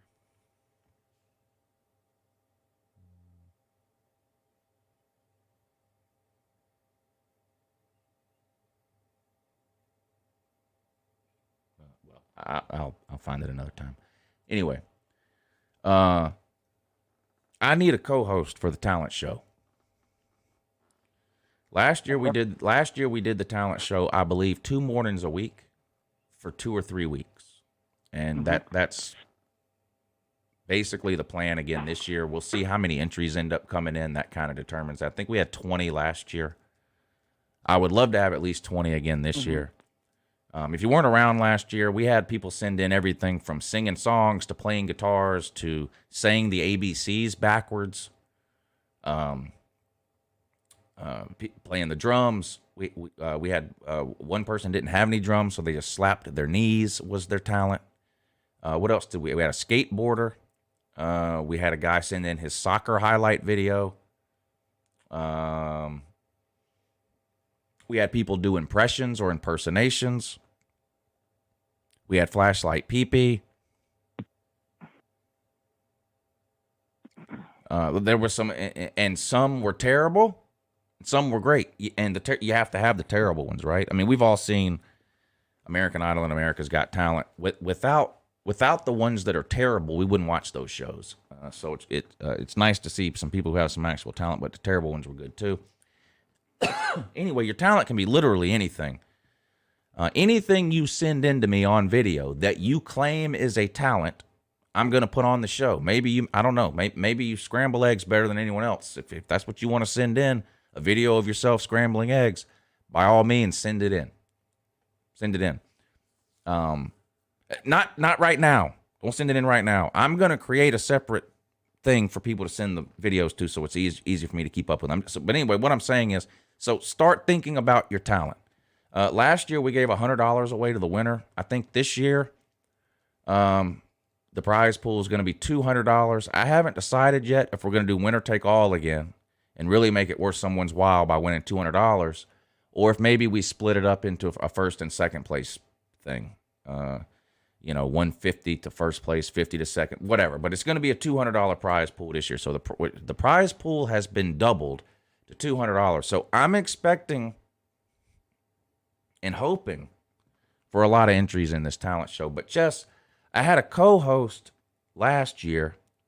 I currently do not have a co-host for the morning show. I have a rotating cast that comes in and out. So why don't we? Here's my offer. Back to you and this raise that you seem to be demanding and thinking you deserve. Here's what we're going to do. If you will co-host a talent show with me, which is going to involve you showing up here multiple mornings a week for 2 or 3 weeks, I will pay you for those extra time that you spend on here during that. And then if it goes well, it'll be the end of June by then. Your probationary period will be up, and I will give you a raise. So you'll make more in June because you're going to be required to show up here more. And if that goes well, then in July you'll go back to your regular Monday traffic report deal, and I will give you a raise. Is that fair? Is that acceptable? Again, you don't have to answer now if you don't want to. You can take a week and think about it. Or if you're prepared to answer now, you can, but that's my offer. Or maybe you think we need to be doing some negotiating. But you let me know what you think, Chess Hall. Well, Bluetooth's Got Talent was really fun to watch, be a part of. Good to hang out with people in the comment section. You know what? Deal, I'll take it. I think that's pretty fair because this will give you an opportunity to prove to me that not only are you trustworthy and reliable to show up for your Monday thing every week, but when needed, you have the willingness and the ability to go the extra mile and maybe show up 2 days a week for a couple of weeks and host this talent show with me.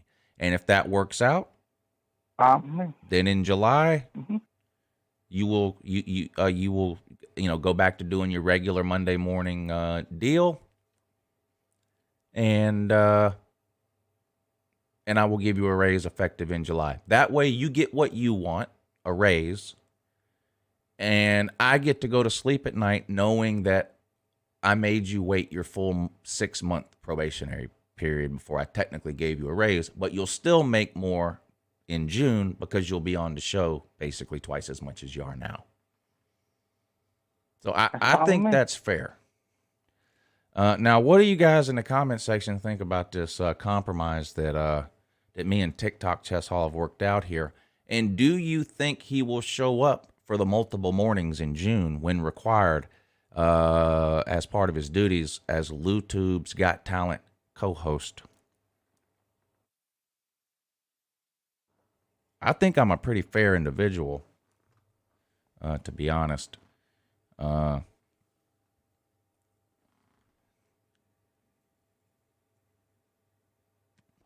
As far as the other two people that show up here on a regular basis, Scott KERR and Ballard, because I saw a couple of comments about that.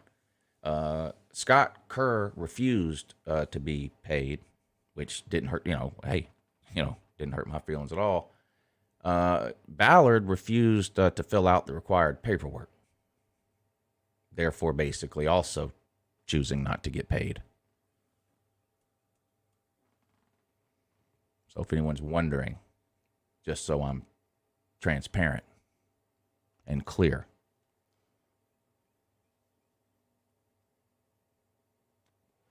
Macklin says Ballard's not reliable. Well, and if you notice, I don't really come down on Ballard for that because I'm not paying him. If I pay somebody, I expect him to be here. I mean, just like in the real world.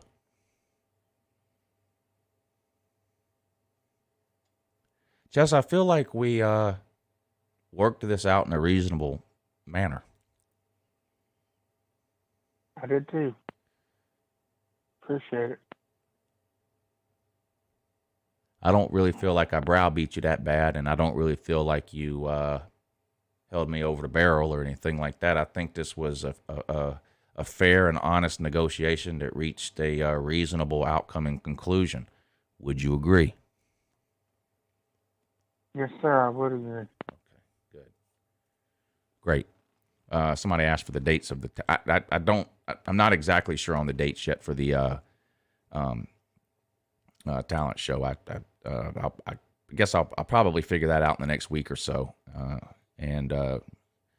The best way for anybody that was going to send something in, the best way to send something in is going to be through email. But I'm going to create an email account just for the talent show, so that it's easy for me to keep up with all the videos that have been sent in, instead of me having to dig through 100 emails to try to find the talent show emails. I'm gonna create some kind of LouTube's Got Talent at gmail.com or something like that, and I'll start posting that on the morning show every morning and the night show and all that kind of stuff. So everybody knows where to send the videos in. Again, if there's a reason why you're not able to send it by email, then there are, there's other ways to send videos. You just would have to make sure you made me aware so that I could make sure I find it and check it, whether it's Facebook Messenger or however you send it. But that's going to be fun, though. That was a lot of fun. Who ended up winning that thing last year, Chess? Do you remember? Oh, Rattlehead. Rattlehead. Yeah, Rattlehead won. He played a Metallica song on the electric guitar. Yeah. He sure did. He sure did. If you guys know Edward from the Monday night show, me and Pigskin Pete's show, we have Edward that calls in every Monday night. He sent me 2 or 3 videos over the weekend of his talent that he's planning on doing for the talent show. And all I can say to everybody else is good luck. Good luck. I don't want to ruin it, but he has sent in multiple impressions and impersonations of a variety of YouTubers from the college football community and outside the college football community. He has an 8 Camel Toes impression. He has a Grady 1219 impression. And they're all on point. You guys know how Edward is. Edwards is amazing.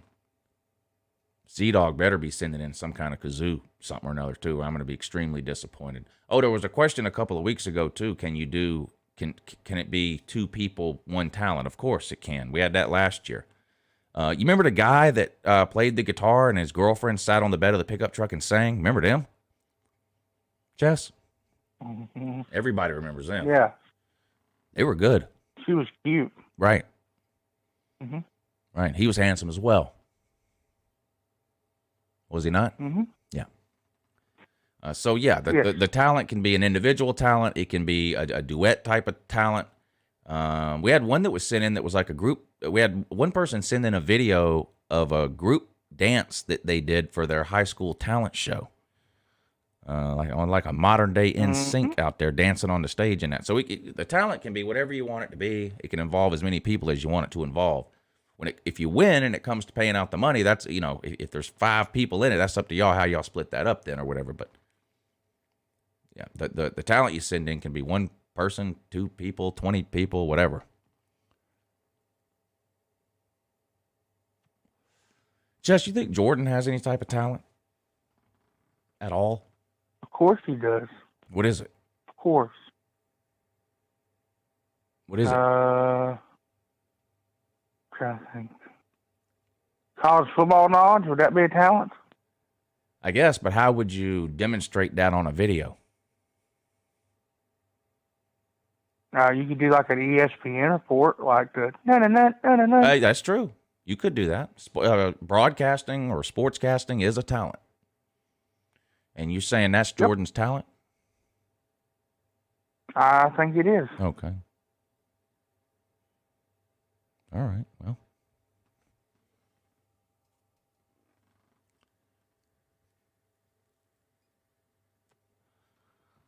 So you've been making, how many weeks are in a month, Chess? On average. I think.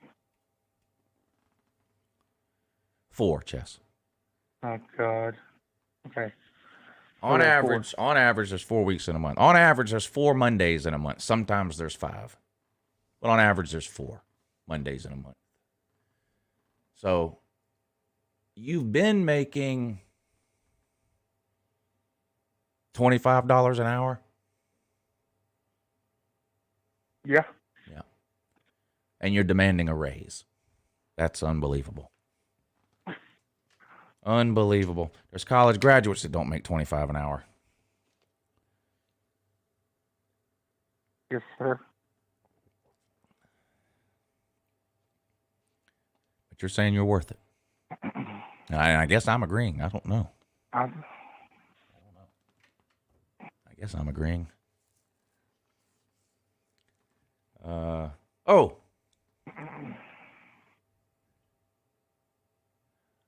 What about I pay you once a month, right? Yes, sir. Now, what about the paycheck you received right before the Slob Olympics? Yes. What about it? Describe it. It was very well. I had some spending money at Slob Olympics. It was twice the amount. So I Yes, basically really paid good. you. I appreciate basically it. paid you $50 an hour for that month. Yeah. Right. Yeah, and I thank you very, very well for that too. Yeah. I still do. So, point is, Uncle Lou takes care of his people. That's the point. Yeah. Mm-hmm. So, and you're a valuable asset to the morning show, and I don't want to lose. I don't want to lose that. So, we're gonna work this out. Appreciate it, buddy. I really do. Rick Sanchez says he has a talent for making babies. Well, go ahead and send it in. Go ahead and send it in. I can blur out, and you'd be amazed what I can do with Adobe Premiere Pro. So go ahead and send in what you need to send in, buddy. Whatever you send in, I can make it. I can make it where YouTube friendly. So don't worry about that. I can definitely make it where I can show it on the morning show. So you go ahead and send that in. Ballard, you need to send in salad tossing. I'd love to see that. Ballard. Now, Ballard, I don't believe Ballard entered the talent show last year. I don't believe he did. No, he didn't. Is that gonna? Are you working on a talent for this year, Ballard?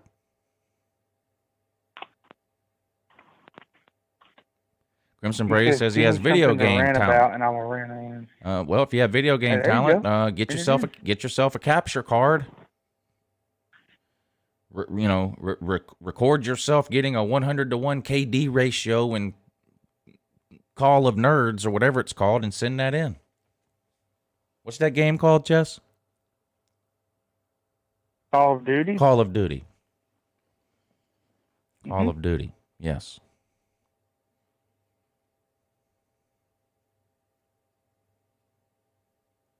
Jess is demanding that we stop with the salad jokes.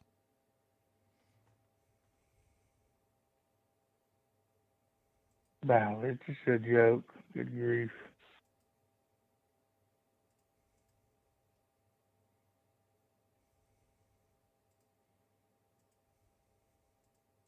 You know how many 3-hour flu jokes I got, Ballard, for weeks? You can handle it, trust me.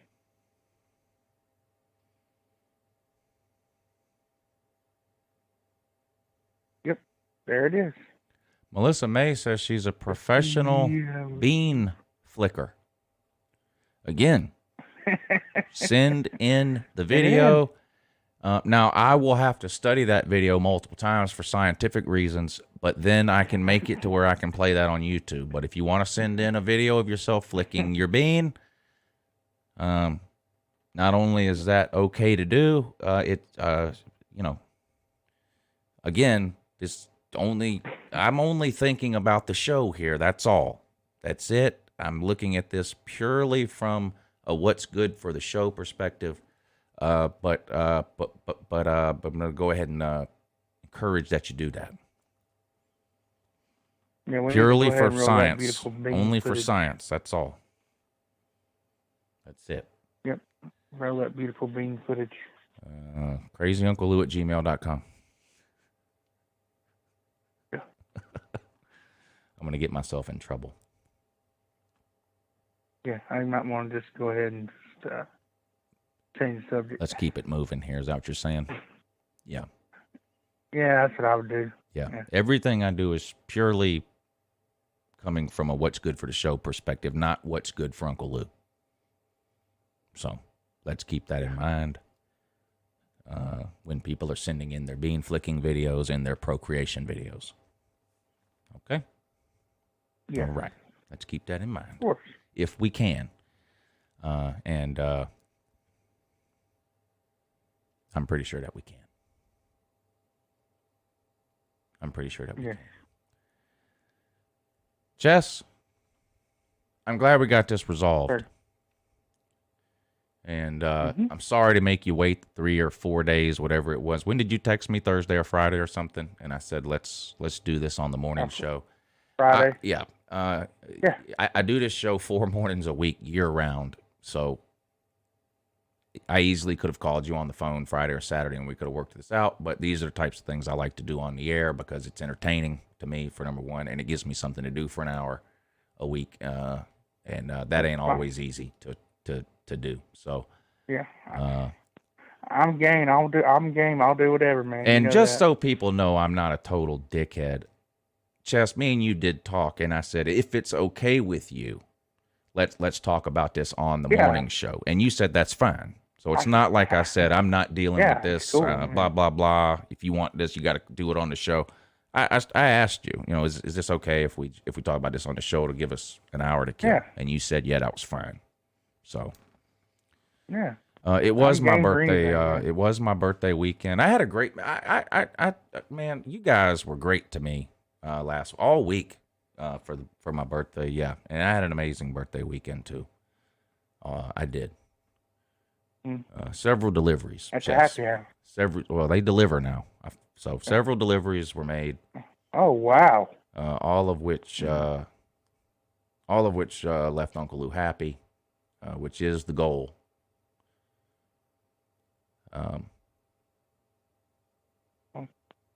As long as you got some cake and pie, then you're good. People seem to not believe. I know the joke about eating cake, and it's hilarious, and there's got the whole Ballard salad tossing thing. Let me get that off the screen, or people will think I'm joking again. Yeah. I really don't eat birthday cake, actual birthday cake that you get from the time you're 1 and with candles in it, and you blow the candles out. I'm being dead. I don't eat actual birthday cake. So. And I said that multiple times last week, and still with the comment, you lose birthday cake. I don't eat actual cake. I'm not making a joke about licking asshole. I literally don't eat birthday cake. It's not that I won't eat it. I mean, I've eaten it before, and I'm not going to say I never eat it. Maybe, I'll eat it sometimes, but I just don't. It doesn't do anything for me. I would just soon have, when it comes to that, a cherry pie or something, as I would a piece of birthday cake. It's just, I don't know. I'm not a big sweets eater in general. I'm not really a big snacker. I buy Oreos every time I go to the store, but outside of that, I don't sit around and snack that much. And I'm not really that into sweets. So I actually was being serious when I said that. But so guess what I got, Jess? Instead of birthday cake, because I do like donuts. Do you like donuts, Jess Hall? Oh, I like donuts. Yep, I like. Well, I used to think Krispy Kreme was the best, but that used to be all we had here forever was a Krispy Kreme. Now we have a Dunkin' Donuts here, and I go to Dunkin' Donuts more than I do Krispy Kreme. I do like Krispy Kreme donuts. It's not that I don't like them, but Dunkin' Donuts also has really good coffee. And so I find myself going to Dunkin' Donuts more now than Krispy Kreme because I drink coffee or eat a donut with a coffee and a glass of milk or whatever. But anyway, so instead of birthday cake, Chess Hall, I was delivered, and I'm a basic bitch. You know that, don't you? Yeah. I don't like none of these cream filled and custard filled and jelly filled, and I don't like all that shit. I want a glazed donut. Basic bitch. I want either a glazed donut or I'll eat a chocolate covered donut. That's it. Okay. And if you want to throw some sprinkles on there or something, that I'm not going to complain about that either. But I don't eat all these weird donuts. I don't even know what a bear claw is. I don't give a shit what a bear claw is. It doesn't matter to me because I'm not eating it. But I was delivered, Chess Hall, a birthday donut. Do you believe that? Oh, they make a birthday donut? That's cool. Well, any donut's a birthday donut. I found out any donut is a birthday donut if you stick a candle in it. That's cute. That's sweet, honestly. Yeah. I wish somebody did that for me. That'd be cute. Right? Yeah, so babe, if you're listening, Allison. Yeah. Now, when's your birthday, Chess? June the 4th. Well, shit, son. That's 2 weeks. 3 weeks. Allison, if you're listening. Yeah. And I'm pretty sure that you are. Jess wants 24 cream and jelly filled donut bear claws with sprinkles, whipped cream, and chocolate on top with a candle in it. And he wants it delivered. Her birthday's in 9 days. Yours? Yeah, her birthday's in 9 days. Oh, hers. Well, we're not worried about her. We're talking about your birthday. Allison, he wants that 24 donuts delivered to him in the morning by you, wearing nothing but a look of disgust on your face as he devours those donuts. That's it. Don't wear anything else. Just a look of disgust. That's all we want you to wear. By the way, that's a talent too. So if you want to send that in, again, I can make it viewer friendly.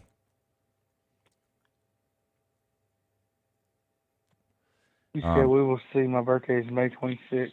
Chess can record it. What he does. I got something. Yeah, Chess, you do something nice for her on her birthday. You hear me? I've already got it planned out. All right. Rub her foot or something. I'm gonna get him. Okay. Yeah, I'll do something for her. I'll get back with you on it. Yeah. But yeah, I highly recommend the birthday donut. Highly recommend the birthday donut. I can't guarantee results for anyone else, but as for Uncle Lou, the birthday donut, 5 out of 5 Lou's. So. And then you get dessert after. You get dessert afterwards. So, what you say, Chess? I appreciate you having me on today, man. I really appreciate the offer. It means a lot, dude. For real. Yeah. I hear you. You're welcome. Thanks for coming on this morning. We'll let you go so you can get back to sleep. And Chess, I hope you enjoy the rest of your day. All right. See you, buddy. All right. Bye. Have a good morning. Glad me and Chess Hall worked that out in a professional manner. This is a professional show. I'm a professional. That's a good point, Melissa. Chess, suck her toes on her birthday, and I'll see to it she gets you your birthday donuts.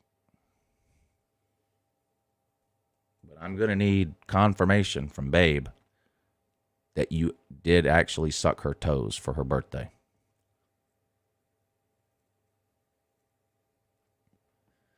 Okay?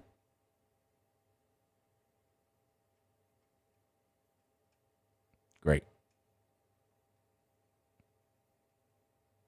Sure does seem like I'm forgetting something. Oh, I know what I'm forgetting.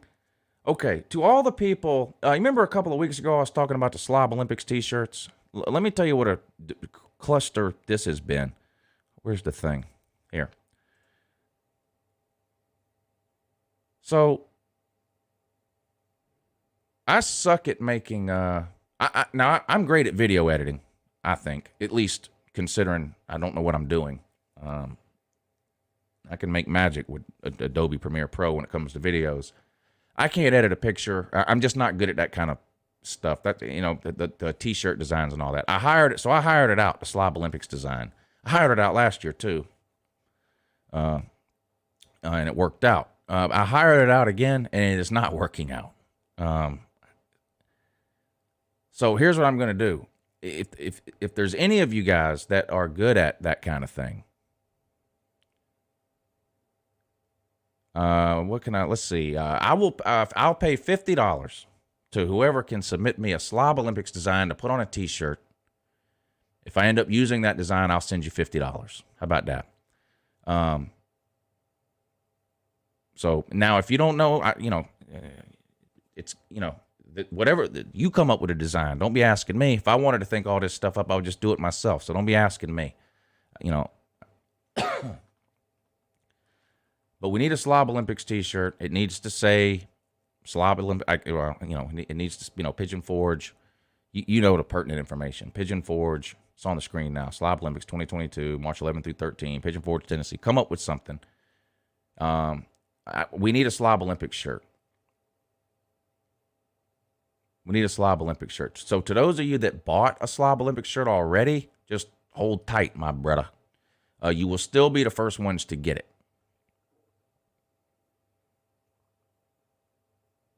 This thing was supposed to be done 2 Fridays ago. And I'm not going to name this individual because they know who they are, but you've dropped the ball too many times now. And it's time to move on. So if you know how to edit photos, whatever you use, Photoshop, whatever you do, I need a design, a slogan, something. I need a Slob Olympics t-shirt. If there's somebody out there who's good at that kind of thing and you're willing to put in, I don't know how much time it takes you to do that, an hour or two, whatever. Hell, send me 5 different designs if you want. Send me as many as you want. Don't get your feelings hurt though if I go with a different design. I'm just, I'm only going to pick one. There's only one Slob Olympics shirt. I'm just going to pick one. I appreciate everybody who takes the time to do it. And I'll pick the one that I think best represents what I'm looking for or whatever. And if I end up using yours, I'll send you $50. So make sure you have a PayPal or a Venmo or a Cash App or something like that. Mike says I charge $100 an hour. Well, if you can do it in 30 minutes, then then go ahead.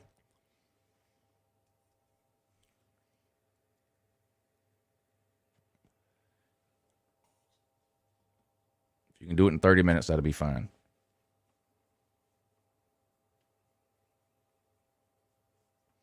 Be careful what you wish for, vodka drinker. But yes, if you'd rather have 20% of the sales, but be careful what you. I don't make a lot of money on shirts. All of last year, I think I made $400 on shirts. All of last year. That's every shirt, not just Slob Olympic shirts. So just be careful what you wish for. But yeah, if you'd rather have 20% of the sales, yes, you can have 20% of the sales. But that's payable at the end of the year. I only cash out my shirt account at once a year, at the end of the year. So that's a similar deal to what I had with somebody last year, and I sent them a screenshot of my end of year Teespring thing that showed what I made, and then I sent them what I owed them based on that. I'll do the same thing for you if that's what you want, but I'm telling you to be careful what you wish for there. As far as 20% of all the sales of one particular T-shirt go, I end up giving away way more shirts a year than I sell. I don't sell very many shirts. Yeah, you'd be getting 20% of the profit, not 20% of the. I don't make but about $5 a shirt, so keep that in mind. So what is 20%? You'd be making $1 for every shirt that sells. Just keep that in mind. That's basically what you'd be looking at. $1 for every one of the Slob Olympic shirts that sells if you want 20% of the sales. But that's up to you. That's up to you. So anyway, that's what's going on with the Slob Olympic shirts. I have the list of names of everybody that bought a Slob Olympic shirt already, and there's not that many. I think there was 6 of you that bought one already. You'll still be the first 6 to get it. I hoped you would have had them by now already, but like I said, the ball has been dropped multiple times, and it's time for me to. I've given this person 2 additional weeks, and still nothing. So got to look elsewhere now. So crazyunclelou@gmail.com, crazyunclelou@gmail.com. If you're one of these people that's good with T-shirt design or Photoshop or something, and you can come up with some kind of a design for me to put on a T-shirt for the Slob Olympics for next year, do that. Email it to me, crazyunclelou@gmail.com, and whichever one we end up sending off to Teespring to get printed up, I'll send you either $50, or if you do want 20% of the sales, you can have that too. Whatever, I'll let you choose, whatever you want. Just being, my guess is that $50 would be more than 20% of the profit, but who knows? Maybe we sell 100 of them. There's no way for me to know. So if you're a gambler, maybe you want to take the 20%. I would probably take the $50, but it's up to you. Totally up to you.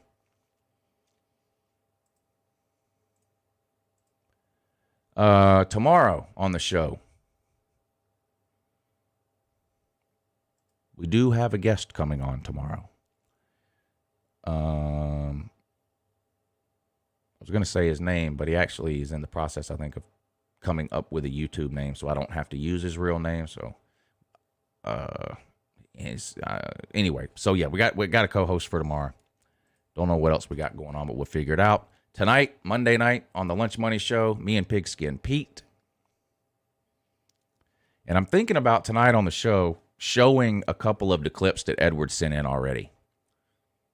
I know he's working on those for the talent show, but I'm thinking about just giving a sneak peek tonight of Edward's impersonations tonight on the Lunch Money Show. And I try to remember the ones he sent in. I know there was a camel toes. There was a camel toes one that he sent in. There was a Grady 1219 impersonation that he sent in. You know, this guy. You big dummy!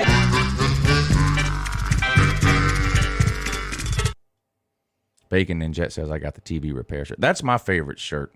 All the shirts on the store, well, most of the shirts on the store, I designed myself. That's why they're so simple and basic looking. The T-shirt, the TV repair shirt, I designed that one. I'm proud of that one. That's a good looking shirt. That's a pretty good looking shirt. Most of the other shirts on the store that I designed are pretty basic and simple. But that's a good looking shirt. I like the TV repair shirt. That's a good looking shirt. Where's that one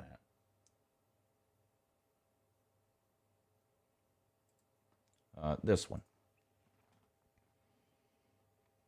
Where is it? Yeah, right there. I'm proud of that one. Most of the other shirts on the site that are decent looking, someone else made for me.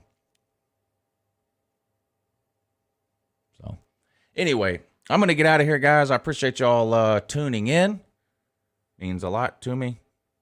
I really wish that Tim Tebow Pet Rock video would have hit 500 likes yesterday, so I could have uploaded that Facebook rant for you guys, but it didn't. It was at 507 when I woke up this morning, but when I went to bed at 12:30 or 1 o'clock, it hadn't hit the 500 likes. So, unfortunately, that one's going to have to wait. I'll still do it. You guys know how I mean, come on. I'm not going to not make a rant video. But I was looking forward to making it yesterday, but unfortunately, not enough people hit thumbs up on that video, and since I'm a man of my word, wasn't able to upload it. What a shame. Got some more schedule previews coming this week, too. Notre Dame and Texas A&M are the next two up, and we'll move on from there.